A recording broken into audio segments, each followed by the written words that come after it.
नमस्कार आप सभी को। उम्मीद करता हूँ आप सब बहुत अच्छे से होंगे और आप सबकी तैयारी भी विधिवत सही दिशा में चल रही होगी। आज करंट अफेयर्स वार्षिकांक के अंतर्गत आप कह सकते हैं कि आज आपकी ये चौथी वीडियो है और इसमें आज प्रश्नों की संख्या थोड़ी सी बढ़ाई गई है।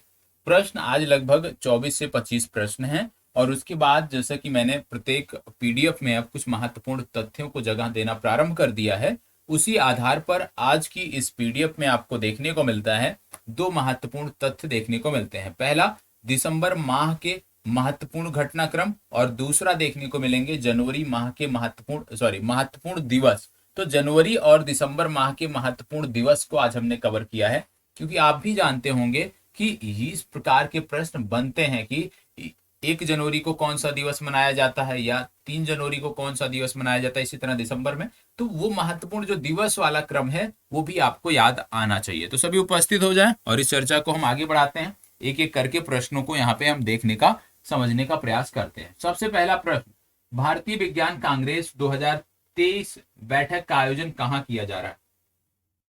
ये संपन्न हो चुका है, तो बताइएगा, क्योंकि ये महत्वपूर्ण है भारतीय राष्ट्रीय विज्ञान कांग्रेस, इसलिए इसको यहाँ पे रखा गया है। अब इसको आपको बताना है। बोला जा रहा है भारतीय विज्ञान कांग्रेस 2023 बैठक का आयोजन कहाँ किया जा रहा है या कहाँ किया गया, क्योंकि ये संपन्न हो चुका है तो कहाँ किया गया ये ज्यादा सटीक वर्ड है, आपको बताना है। 4 स्थान दिए हैं, इन 4 स्थानों में से आपको सही स्थान का चुनाव करना है। चलिए बताइएगा, भारतीय विज्ञान कांग्रेस 2023 की बैठक का आयोजन कहाँ किया जा रहा है, मतलब संपन्न हुआ है। तो आपको बता दें ये इस बार की 108वीं बैठक थी। आपसे ऐसे भी पूछा जा सकता है कि भारतीय विज्ञान कांग्रेस की 108वीं बैठक का आयोजन कहाँ किया गया, ऐसे भी पूछा जा सकता है। आपसे ऐसे भी पूछा जा सकता है कि भारतीय विज्ञान कांग्रेस की बैठक का आयोजन इस संबंधित शहर में किया गया, यह कौन से क्रम का था। तो क्रम भी याद होना चाहिए, शहर भी याद होना चाहिए। आपको बता दें इस बैठक का आयोजन नागपुर में किया गया, ये आपका सही उत्तर है। कब आयोजन हुआ? 3 से 7 जनवरी के मध्य इसका आयोजन किया गया, ये आपको पता होना चाहिए। इस तरह की जब कोई आयोजन होता है, कोई महत्वपूर्ण दिवस होता है, तो कुछ थीम होता है। थीम आपके लिए महत्वपूर्ण है। इस बार इसकी थीम थी, नोट कर लीजिएगा, महिला सशक्तिकरण के साथ। नोट कर लीजिएगा, भारतीय विज्ञान कांग्रेस 2023 या 108वीं भारतीय विज्ञान कांग्रेस की जो थीम थी उसको नोट कर लीजिएगा, महिला सशक्तिकरण के साथ सतत विकास के लिए विज्ञान एवं प्रौद्योगिकी। महिला सशक्तिकरण के साथ सतत विकास के लिए विज्ञान एवं प्रौद्योगिकी इस बार की थीम थी, ये आपको पता होना चाहिए। आपको बता दें यदि पूछ लिया जाए कि भारतीय विज्ञान कांग्रेस 2023 की जब बात होती है, ये तो आपने देख ही लिया कि नागपुर में। यदि आपसे पूछ लिया जाए भारतीय विज्ञान कांग्रेस की पहली बैठक कहाँ पे आयोजित की गई या पहली बैठक किस वर्ष आयोजित की गई, यह भी पूछा जा सकता है।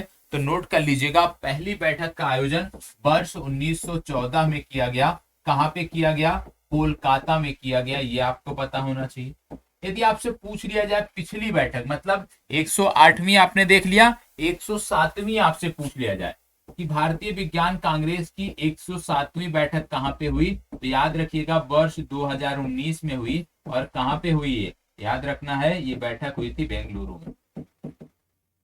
ठीक है, तो इतनी जानकारी आपको इस प्रश्न से पता होगा। चलिए आगे बढ़ते हैं। अगला है, डीआरडीओ द्वारा किस तिथि को, इसके बारे में कल हमने बात कर लिया, 1 जनवरी 1958 की बात आती है, इसको बताइएगा। ब्रेकिंग बैरियर नामक पुस्तक हाल ही में किसके द्वारा लिखी गई है? महत्वपूर्ण पुस्तक है। इसका पूरा नाम यदि आप नोट करना चाहें तो पूरा नाम भी आप इसका नोट कर सकते हैं, बहुत ही महत्वपूर्ण पुस्तक है। इसका पूरा नाम था breaking barrier, the story of a Dalit chief secretary. The story of a Dalit chief secretary, ये पूरा नाम है इसका, ब्रेकिंग बैरियर। आगे है the story of a Dalit chief secretary. ये जो पुस्तक है ये हाल ही में लिखी गई है, किसके द्वारा लिखी गई है ये आपको बताना है। 4 विकल्प आपके सामने हैं, सुमंत सिंह, काकी माधवराव, डॉक्टर यश कुमार या रंजना भारती। बताइएगा। ये लेटेस्ट है, देखो हम आपको दोनों चीजें बैलेंस करते हुए चलेंगे। जो समसामयिक संदर्भों में चल रहा है वर्तमान में उसको भी देखेंगे और पूर्व का तो हम यहाँ पे समाहित कर ही रहे हैं। चलिए बताइएगा, फास्ट जवाब सबका जवाब होना चाहिए। आपको बता दें इसका सही उत्तर है काकी माधवराव। ठीक है, चलिए आगे बढ़ते हैं। विश्व ब्रेल दिवस किस तिथि को मनाया जाता है? विश्व ब्रेल दिवस किस तिथि को मनाया जाता है, आपको बताना है। चलिए बताइएगा, विश्व ब्रेल दिवस किस तिथि को मनाया जाता है? फास्ट जवाब, विश्व ब्रेल दिवस किस तिथि को मनाया जाता है? आपको बता दें अभी थोड़ी सी चीजें व्यवस्थित नहीं हो पाई हैं। व्यवस्थित हो जाए तो ये दोनों सेशन आपके अलग कर दिए जाएंगे। ये जो आपका विगत वर्ष वाला है ये सेशन आपका अलग हो जाएगा, और जो समसामयिक संदर्भों में वर्तमान वाला जो है वो आपका अलग हो जाएगा। ठीक है, लेकिन जब तक अभी चीजें व्यवस्थित नहीं हो रही हैं तब तक हम प्रीवियस ईयर को कवर कर रहे हैं। विश्व ब्रेल दिवस की बात आती है, इसके जन्मदाता की बात करें तो लुईस ब्रेल को माना जाता है। पहली बात तो ये पता होना चाहिए, लुईस ब्रेल को। और लुईस ब्रेल क्योंकि इसके जन्मदाता थे, और इन्हीं की जयंती के अवसर पर, इन्हीं के जयंती के अवसर पर हम विश्व ब्रेल दिवस मनाते हैं। और इनकी जयंती होती कब है तो याद रखिएगा, इनकी जयंती होती है 4 जनवरी को, और इसी 4 जनवरी को हम विश्व ब्रेल दिवस मनाते हैं। आपको बता दें संयुक्त राष्ट्र महासभा ने, याद रखिएगा, संयुक्त राष्ट्र महासभा ने इसको वैश्विक स्तर पर मनाने का प्रस्ताव रखा, प्रारंभ किया, और संयुक्त राष्ट्र महासभा ने 6 नवंबर वर्ष 2018 6 नवंबर वर्ष 2018 को स्वीकृति दी कि विश्व ब्रेल दिवस मनाया जाना चाहिए। और उसी के बाद से वर्ष 2019 में पहली बार विश्व ब्रेल दिवस मनाया गया। तो ये भी आपको पता होना चाहिए कि विश्व ब्रेल दिवस पहली बार कब मनाया गया, वर्ष 2019 में मनाया गया। और कब मनाया जाता है, 4 जनवरी को मनाया जाता है। किसके उपलक्ष्य में मनाया जाता है तो लुईस ब्रेल के जयंती के अवसर पर हम मनाते हैं। आगे बढ़ते हैं। भारतीय पुस्तकालय कांग्रेस का उद्घाटन हाल ही में किसके द्वारा किया गया, बताइए। भारतीय पुस्तकालय कांग्रेस का उद्घाटन किसके द्वारा किया गया, आपको बताना है। फास्ट जवाब दीजिएगा, फास्ट जवाब दीजिएगा। इसको हटा दीजिएगा क्योंकि ये यहाँ पे प्रासंगिक नहीं है। आपको बता दें इसका उद्घाटन किया पिनरई विजयन ने, केरल के सीएम हैं, आप जानते हैं। केरल के ये क्या हैं, केरल के चीफ मिनिस्टर हैं, इनके द्वारा इसका उद्घाटन किया गया। केरल की बात आती है तो आपको पता होगा केरल में आपको शांत घाटी देखने को मिलती है। ठीक है, ये केरल में है। यदि आपसे पूछ लिया जाए फूलों की घाटी, तो फूलों की घाटी के संदर्भ में आपको जाना पड़ेगा कहाँ पे, उत्तराखंड जाना पड़ेगा। और उत्तराखंड इन दिनों चर्चा में क्यों है, जोशी मठ के कारण चर्चा में है। लगातार आप देख रहे होंगे कि जोशी मठ क्या है, दरक रहा है। यहाँ की भूमि जो है वो बैठ रही है। लोगों के पास जो है रोजी रोटी का संकट है, लोगों के पास आवास का संकट है। और ये पूरा का पूरा क्षेत्र जो है ये अब प्रभावित है। ठीक है, भूस्खलन से प्रभावित है। यहाँ पे जो गांव था, एक छोटा सा जो कस्बा था, उसमें ज्यादातर मकान जो हैं वो दरार आ चुकी है, उनमें बैठ चुके हैं। और अब लोगों को वहां से हटाने का प्रयास किया जा रहा है। ठीक है, तो इस समय जोशी मठ चर्चा में है, तो इस संदर्भ में उत्तराखंड आपके लिए महत्वपूर्ण हो जाता है। जब आप बात करते हो केरल की, तो आपको केरल में देखने को मिलता है एराविकुलम नेशनल पार्क, पता होना चाहिए। पेरियार वाइल्ड लाइफ सेंचुरी देखने को मिलता है यहाँ पे, इडुक्की वाइल्ड लाइफ सेंचुरी देखने को मिलता है। ये सब आपको पता होना चाहिए। क्या आप बता पाओगे केरल में एक प्रसिद्ध डैम भी है, बांध भी है? यदि आप बता पाओ नाम तो बहुत अच्छा लगेगा। इसको बताइए। चुनाव आयोग द्वारा गायिका मैथिली ठाकुर को किस राज्य के आइकॉन के रूप में नियुक्त किया गया है? फास्ट जवाब दीजिएगा। चुनाव आयोग ने मैथिली ठाकुर को आप जानते ही होंगे। ठीक है, आप कह सकते हो लोक गीत गाने वाली एक बच्ची हैं, आप कह सकते हो बिहार की। और इनको अभी हाल ही में ब्रांड एम्बेसडर भी बनाया गया था, आपको पता भी होगा। ठीक है, अब यहाँ पे पूछा जा रहा है कि चुनाव आयोग द्वारा इनको किस राज्य के आइकॉन के रूप में नियुक्त किया गया है, वो राज्य कौन सा है? फास्ट जवाब दीजिएगा, सभी को जवाब देना है। आपके राज्य से जुड़ा है, ये राज्य है आपका बिहार। बिहार की बात करें, नेशनल पार्क की बात जब आप करते हो तो बिहार में एकमात्र नेशनल पार्क देखने को मिलता है जिसका नाम है वाल्मीकि राष्ट्रीय उद्यान।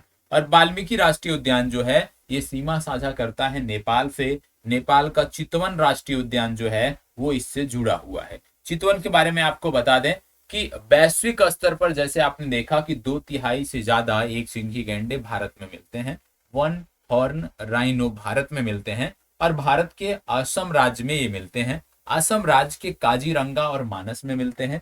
इन दोनों के अलावा पश्चिम बंगाल का जलदापाड़ा राष्ट्रीय उद्यान है, जहां पर एक सिंघी गैंडों की पर्याप्त आबादी देखने को मिलती है। भारत के बाद यदि दूसरा कोई देश है जहां पर एक सिंघी गैंडों की आबादी है दूसरे स्थान पे, तो वो देश आपका आता है नेपाल। और नेपाल में भी यदि राष्ट्रीय उद्यान की बात करें तो राष्ट्रीय उद्यान आपका आता है चितवन। यदि आप बिहार के हैं तो चितवन अवश्य जाइए, मैं भी घूम के आया हूँ, बहुत अच्छा है, वातावरण बहुत अच्छा है, बहुत अच्छी लोकेशन है। और वाइल्ड लाइफ से यदि आप प्यार करते हैं, प्रेम करते हैं, तो अवश्य आपको चितवन जाना चाहिए। 2-3 घंटे का रास्ता है। यदि आप बिहार के तराई वाले क्षेत्रों में किसी भी जिले में रहते हैं तो 2-3 घंटे का रास्ता है। आप रक्सौल से होके जा सकते हैं, ठीक है। आप रक्सौल के साथ साथ रक्सौल पीरगंज जो आपने सुना होगा, उधर से होके जा सकते हैं। या उसके अतिरिक्त बहुत सारे अन्य ऐसे पोस्ट हैं जहां से आप जा सकते हैं, जैसे वाल्मीकि नगर से भी आप जा सकते हैं। तो आपको जाना चाहिए। चलिए, इसका सही उत्तर था बिहार। इसको बताइएगा, भारतीय रेलवे द्वारा किस वर्ष तक शुद्ध शून्य कार्बन उत्सर्जन हासिल करने की योजना बनाई गई है? इस तरह के प्रश्न आजकल महत्वपूर्ण होते जा रहे हैं। भारतीय रेलवे द्वारा किस वर्ष तक शुद्ध शून्य कार्बन उत्सर्जन, टाइपिंग एरर है, इग्नोर करिएगा, हासिल करने का लक्ष्य रखा गया है? बताइएगा, किस वर्ष तक रखा गया है? फास्ट जवाब दीजिएगा। 2026, 2030, 2029, 2036, इनमें से सही कौन सा होगा आपको बताना है। चलिए, फास्ट जवाब सही का सभी का आना चाहिए। देखो, इस समय कई सारे पिछले 3 सेशन में आपने देखा होगा कि कई सारे मैंने इस तरह के लक्ष्य बताए हैं, चाहे वो अक्षय ऊर्जा का लक्ष्य मैंने बताया है 450 गीगावाट। इसके अतिरिक्त विभिन्न रोगों से लड़ने के लिए मैंने लक्ष्य बताया है कि भारत मुक्त होना चाहता है, उसके बारे में हमने बात किया। तो कई सारे लक्ष्य आपको बताए जा रहे हैं, वो वर्ष आपको पता होना चाहिए। यहाँ पे यदि हम बात करें तो वर्ष 2030 का लक्ष्य है, ठीक है। आगे बढ़ते हैं। किस देश ने यूरो को अपनी आधिकारिक मुद्रा के रूप में घोषित किया है? यूरो को किस देश ने हाल ही में आधिकारिक मुद्रा के रूप में घोषित किया है, आपको बताना है। चलिए, फास्ट जवाब दीजिएगा। यूरो को आधिकारिक मुद्रा के रूप में किस देश ने घोषित किया है? चलिए बताइएगा, फास्ट जवाब। यूरो किस देश की मुद्रा बनी है अभी हाल ही में? देखो, यहाँ पे यूरो की बात हो रही है तो अभी हाल ही में क्रोएशिया देश है, इन्होंने घोषित किया है, ठीक है। इसको बताइए, हाइड्रोजन संचालित ट्रेन शुरू करने वाला एशिया का पहला देश हाल ही में कौन सा बना है? चलिए बताइएगा, हाइड्रोजन संचालित ट्रेन शुरू करने वाला एशिया का पहला देश कौन सा बना है, आपको बताना है। ध्यान दीजिएगा, इस तरह के प्रश्न महत्वपूर्ण हैं आपके लिए, क्योंकि यदि आप इस शब्द का ध्यान नहीं रखते हैं कि किस कॉन्टिनेंट में पूछा जा रहा है, तो आप गलती कर बैठेंगे। एक प्रश्न ऐसे भी बन सकता है कि विश्व का पहला देश कौन सा है। एक प्रश्न ये बन सकता है कि एशिया का पहला देश कौन सा है। यहाँ पे क्या बोला जा रहा है? एशिया का पहला देश कौन सा है, ये आपसे पूछा जा रहा है। तो आपको बता दें, इसका सही उत्तर है चीन। यदि आपसे पूछ लिया जाए विश्व का पहला देश कौन सा है, तो आप जवाब दोगे जर्मनी। जर्मनी ने सितंबर 2022 में यह कीर्तिमान बनाया था, यह रिकॉर्ड बनाया था, ठीक है। तो पहला देश है जर्मनी, दूसरा देश है चीन वैश्विक स्तर पर। लेकिन जब एशिया कॉन्टिनेंट की बात करते हो तो चीन प्रथम स्थान पे है। चीन की बात करें तो चीन की मुद्रा है रेनमिनबी, यहाँ की राजधानी है बीजिंग। इसको बताइए, हाल ही में किस देश में पहली बार किसी ट्रांसजेंडर व्यक्ति को मौत की सजा दी गई है? किसी ट्रांसजेंडर व्यक्ति को मौत की सजा दी गई है, वो कौन सा देश है? बताइएगा, वो भी पहली बार दी गई है, इसलिए अपने आप में ये महत्वपूर्ण है। बताइएगा। और आपको बता दें, ऐसा नहीं है कि फांसी पर लटका दिया गया। मौत की सजा देने का मतलब ये नहीं होता कि फांसी पर लटका दो। एक इंजेक्शन, आप कह सकते हो पॉइजन वाला इंजेक्शन देकर इनको मौत के घाट उतारा गया, घातक इंजेक्शन देकर। तो आपको बताना है कि वो कौन सा देश है। फास्ट जवाब दीजिएगा। चलिए, सबको बताना है, प्रयास सबको करना है, अपने स्तर से सबको प्रयास करना है। बताएं, इसका सही उत्तर क्या होगा? नोट कर लीजिएगा, इसका सही उत्तर है अमेरिका। इसको बताइए, रक्षा मंत्री राजनाथ सिंह, रक्षा मंत्री राजनाथ सिंह द्वारा किस राज्य में सियोम पुल का उद्घाटन किया गया? कौन सा पुल? सियोम पुल का उद्घाटन कहां पे किया गया, आपको बताना। चलिए बताइएगा।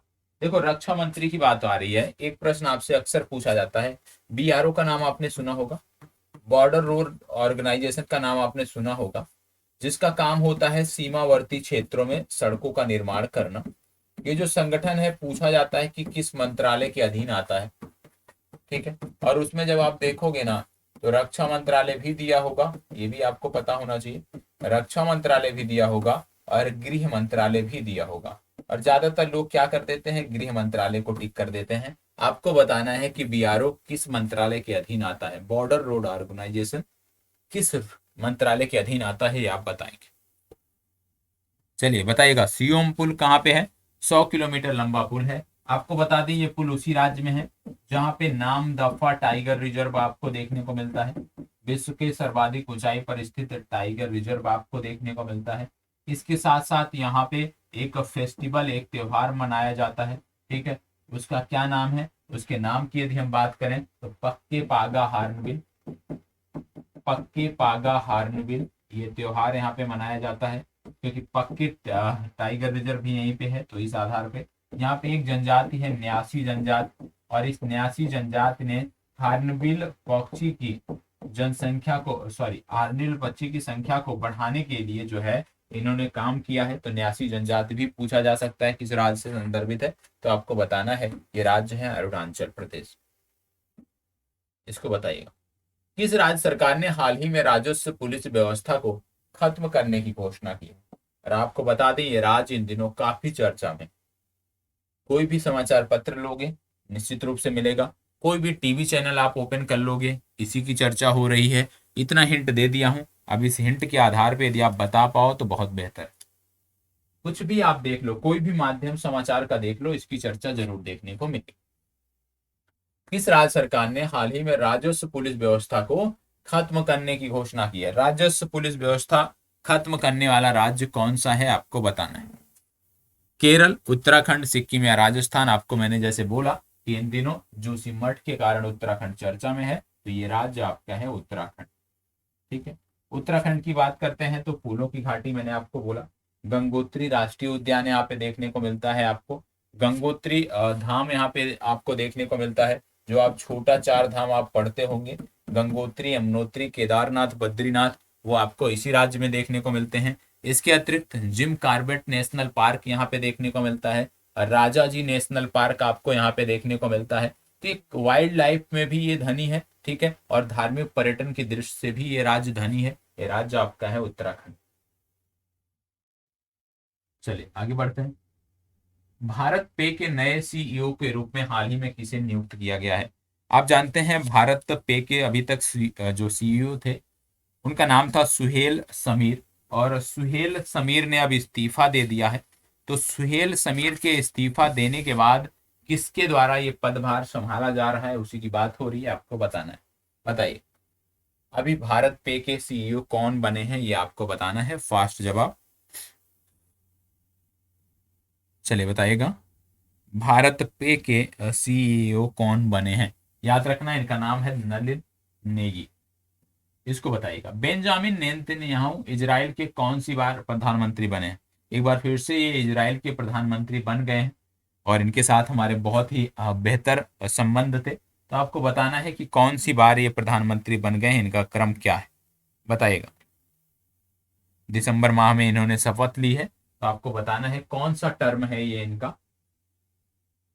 आपको बता दें, ये 6वीं बार बने, क्रम याद रखिएगा। इसको बताइएगा, किस राज्य के ग्रीनफील्ड अंतरराष्ट्रीय हवाई अड्डे का नाम बदलकर मनोहर पारिकर के नाम पर रखा गया है? अब ये बहुत आसान सा सवाल है, क्योंकि जो लोग मनोहर पारिकर जी को जानते होंगे, ठीक है, उनके बारे में जानकारी रखते होंगे, उनके लिए बहुत ही आसान सा सवाल है। आपको बता दें, ये एक राज्य के मुख्यमंत्री हुआ करते थे, भारत के रक्षा मंत्री भी रह चुके हैं, इनकी डेथ हुई थी। और ये जो राज्य है जिसके ये मुख्यमंत्री थे, ये राज्य आपका है गोवा। तो याद रखना है कि गोवा में ग्रीनफील्ड जो अंतरराष्ट्रीय हवाई अड्डा बन रहा है, उसका नाम इनके नाम पे रख दिया गया है। तो गोवा इसका सही उत्तर। इसको बताइएगा, गान नगाई त्योहार हाल ही में किस राज्य में मनाया गया? बताइएगा।